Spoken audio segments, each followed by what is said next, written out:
నాకు మామ్ అయినా డాడ్ అయినా హీరోయిన్ అయినా అన్నీ నాకు మా అమ్మే. I love my mom.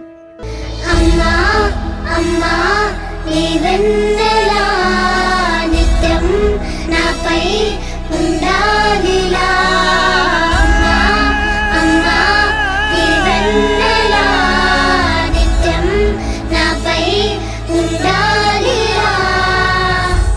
ఎన్ని మరు జన్మలు నాకెదురు పడిన గాని నీ ఒడి పాప